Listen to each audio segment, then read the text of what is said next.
Hey everyone, it's Mommy Zani here, and today we've got some massive new leaks about upcoming banners in Wuthering Waves. Before we dive in, remember, these are just leaks and rumors. Nothing is set in stone, and things can change before they hit the live servers. But that's part of the fun, right? Speculating, theory crafting, and getting hyped for what's to come. It's all part of the ride. Before we jump into the banners, let's talk about something really interesting. Apparently there's a chance we'll be getting a brand new co-op event featuring holograms. What makes this event stand out is that it's rumored to be very difficult, possibly one of the toughest challenges we've seen so far. But don't worry, because all rewards can be obtained even in easy mode. That means casual players won't have to stress about missing out, while hardcore players still get the challenge they're looking for. Honestly, this sounds like a win-win situation for everyone. Now let's get into the good stuff, the upcoming banners. In Phase 1 of version 2.2, we're getting Cantarella. She is a 5-star Havoc Resonator who wields a rectifier, bringing both offense and healing to the table. Her playstyle is unique and refreshing, as she summons floating jellyfish that attack enemies and heal your team at the same time. It's like having your own little ocean army. Her Forte circuit lets her enter Mirage state, where her attacks become even stronger, and she heals all allies, making her a powerful hybrid unit. Her Outro skill boosts Havoc damage and Resonance skill damage for the next character, making her a great support for Havoc-based teams. In Phase 2, we're getting a rerun for Camellya. This 5-star Havoc Sword Resonator is here to dominate as a main DPS, and she does not disappoint. She uses Budding Mode and Blossom Mode to chain powerful attacks together, and once she gets going, she is unstoppable. If you love fast-paced, high-damage characters, she is exactly what you need.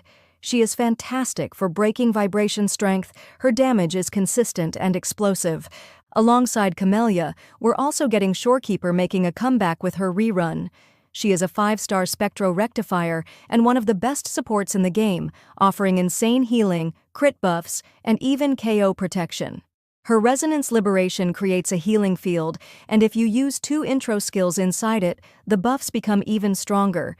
So if you missed her before or want to grab some extra copies, this is your chance. Next, let's talk about version 2.3, featuring none other than Zani as a Spectro Frazzle DPS. Zani is unique because while she primarily uses gauntlets, her special weapon takes the form of a sword and shield. But here's the crazy part, she has 2 distinct forms. One form builds Spectro Frazzle, while the other consumes it, meaning her playstyle is constantly shifting between building up power and unleashing devastating attacks. Her Resonance skill starts off simple, but when her Forte gauge is full, she completely transforms. And I mean literally transforms. She enters a full berserk mode where her clothes tear apart, revealing an entirely new combat state.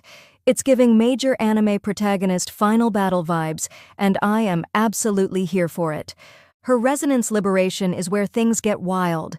A quick tap lets her switch between her 2 modes, but if you hold it, she goes all in, unleashing a supercharged attack that looks ridiculously strong. I have a feeling she's going to be a must-pull for DPS players, especially those who enjoy a high-skill, high-reward playstyle. But she's not alone in version 2.3 Phase 1. Joining her, we have a Phoebe Rerun, our beloved Spectro DPS. What makes Phoebe unique is her heavy reliance on Spectro Frazzle, which works really well with her kit. If you missed out on her before, this might be the perfect chance to grab her, especially since her synergy with Zani could be insane. Having 2 Spectro DPS characters on a single team could be a game changer, so I'm excited to see how they work together. Moving on to Phase 2 of version 2.3, we're getting another new character, Ciaccona, an Arrow sub-DPS. First of all, let's talk about her design. Red hair, elf ears, and a violin. She's already a fan favorite and she hasn't even dropped yet. But it's not just about aesthetics. Her playstyle revolves around dealing massive arrow damage, and she brings strong support capabilities as well. If you're running an arrow-based team or want a new sub-DPS with a unique playstyle, this might be the perfect banner for you.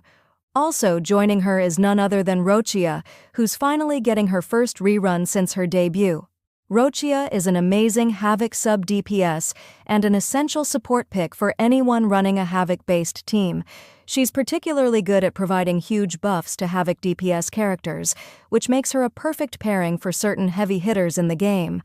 Roccia is known for being an excellent enabler for characters like Camellya. Her outro skill makes her even more valuable, as it boosts the power of the next character that takes the field. If you've been waiting for a strong sub-DPS to fit your team, this could be the perfect chance to pull for her. Moving on to version 2.4, Phase 1, we have none other than Carlotta. This arrow erosion DPS wields a sword, but with a unique twist. There are rumors that she might have dual elements, arrow and glacio. This could make her one of the most versatile characters in the game. Alongside Carlotta, we have a Carlotta rerun, and the big news: she's getting a new skin.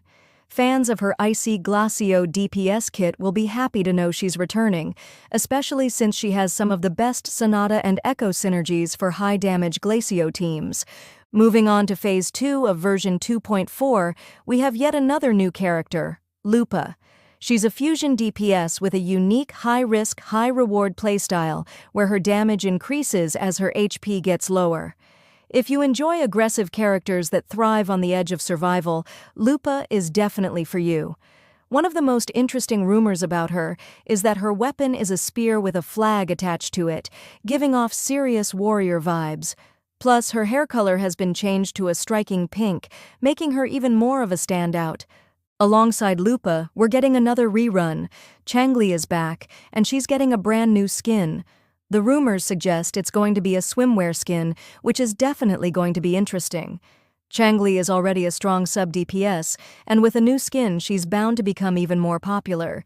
This phase could be shaping up to be a top-tier fusion team, with Lupa as the main DPS, Changli as a powerful sub-DPS, and possibly Brant returning in Phase 2 to complete the synergy.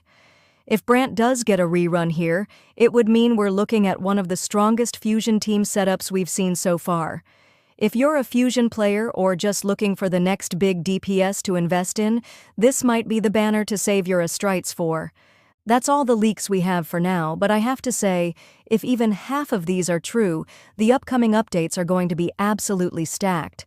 Between new characters, reruns, and new skins, Wuthering Waves is really keeping up the momentum with some insane content drops. But I want to hear from you. Who are you most excited for? Are you pulling for Zani, Lupa, or maybe you're saving up for Carlotta's debut? And what do you think about the new skins for Carlotta and Changli? Drop a comment down below.